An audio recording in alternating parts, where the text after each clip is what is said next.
Condition और tangency काफी important topic है और आपके कॉम्पिटिटिव एग्जाम्स के अंदर ये बहुत काम आता है। तो क्या है, बहुत ध्यान से देखना। देखो, हमारे पास सर्कल है और एक लाइन है, तो तीन केस हो सकते हैं। या तो लाइन सर्कल के ऊपर टेंजेंट नहीं है, या फिर लाइन सर्कल को दो पॉइंट्स पर इंटरसेक्ट करती है, और या फिर लाइन सर्कल को टच करते हुए निकल जाती है। हम लोग थर्ड केस, जब एक लाइन एक सर्कल को जिसका सेंटर ओरिजिन पर होता है, कंडीशन सीखेंगे कि कंडीशन कैसे आती है। ठीक है, ध्यान से देखना। तो मान लो एक सर्कल जिसका सेंटर ओरिजिन के ऊपर है, उसकी इक्वेशन क्या होगी। सर्कल का सेंटर है 0,0 और रेडियस है a यूनिट्स।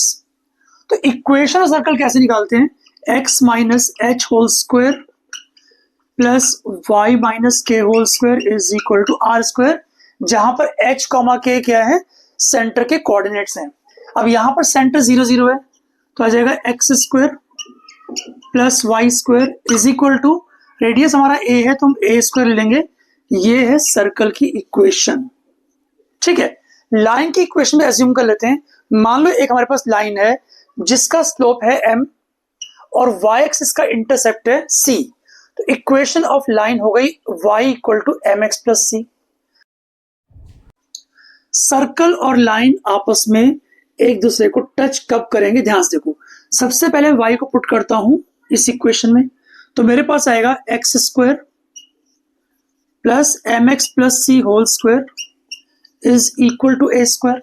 ठीक है, खोल देते हैं इसको, तो आएगा x square plus m square x square plus c square plus 2mcx is equal to a square.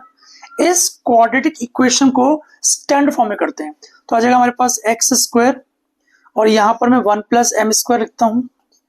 ठीक है, इसके बाद लिखूंगा मैं 2mcx, इसके बाद सी स्क्वायर और ये ए स्क्वायर लेफ्ट हैंड साइड में करके हमारे पास ये जो इक्वेशन आई है, ये आई है क्वाड्रेटिक इक्वेशन। अब किसी भी क्वाड्रेटिक इक्वेशन के तीन केसेस होते हैं, देखो कैसे कैसे। या तो डी जो है वो मोर देन 0 होगा, या डी लेस देन 0 होगा, और या डी इक्वल टू 0 होगा। मतलब एक्स की दोनों वैल्यूज सेम होंगी, रूट्स आर इक्वल। अगर डी मोर देन 0 है मतलब रूट्स आर डिस्टिंक्ट। इसका मतलब फर्स्ट केस ये है हमारा, सेकंड केस ये है और थर्ड केस ये है। फर्स्ट केस समझ लो, फर्स्ट केस के अंदर ये हमारा सर्कल होगा, क्योंकि दो रूट्स हैं, इसके लिए लाइन जो है वो सर्कल को दो पॉइंट्स पर कट करेगी। ये वाला हम केस नहीं ले रहे फिलहाल। डी लेस देन 0, इसका मतलब लाइन सर्कल को टच करेगी ही नहीं, तो उसका केस कुछ ऐसा बन जाएगा, इस तरह का। तीसरा केस है जबकि रिपीटेड रूट्स हैं, यानी कि लाइन सर्कल को किसी एक पॉइंट पर टच करते हुए निकल जाएगी। तो आज हम लोग इसी केस को करने वाले हैं। ठीक है, अगर डी 0 के इक्वल है, इसका मतलब बी स्क्वायर माइनस 4ac 0 के इक्वल होगा। ठीक है, आगे। तो अगर डी 0 के इक्वल है तो हम लिख सकते हैं b square minus 4ac equal to 0। B square मतलब एक्स का कोएफिशिएंट, ये बी होता है, तो आ जाएगा 2mc whole square minus 4a क्या है, a है एक्स स्क्वायर का कोएफिशिएंट यानी 1 प्लस एम स्क्वायर। c क्या है, कांस्टेंट पार्ट यानी कि c square minus a square is equal to 0। इस पूरी इक्वेशन को सिंप्लीफाई करते हैं। 2mc होल स्क्वायर मतलब 4m square c square minus 4, इन दो ब्रैकेट्स को, ये मल्टीप्लाई है ना, ये मल्टीप्लाई था, इन दो ब्रैकेट्स को आपस में मल्टीप्लाई कर लेते हैं, तो आएगा c square minus a square plus m square c square minus m square a square is equal to 0।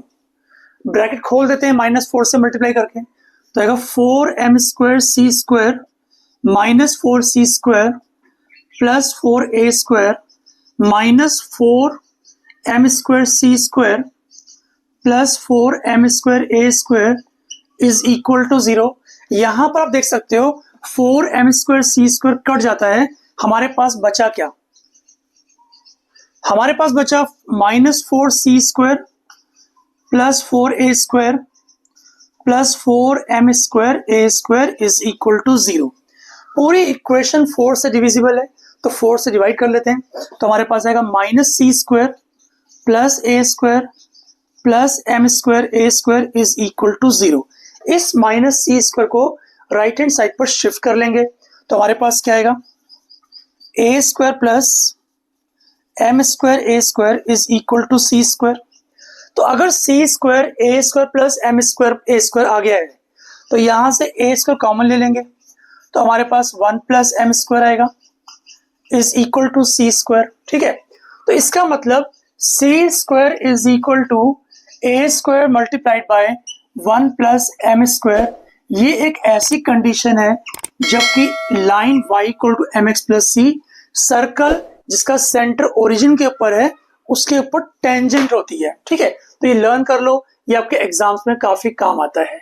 Thanks for watching, bye बच्चों।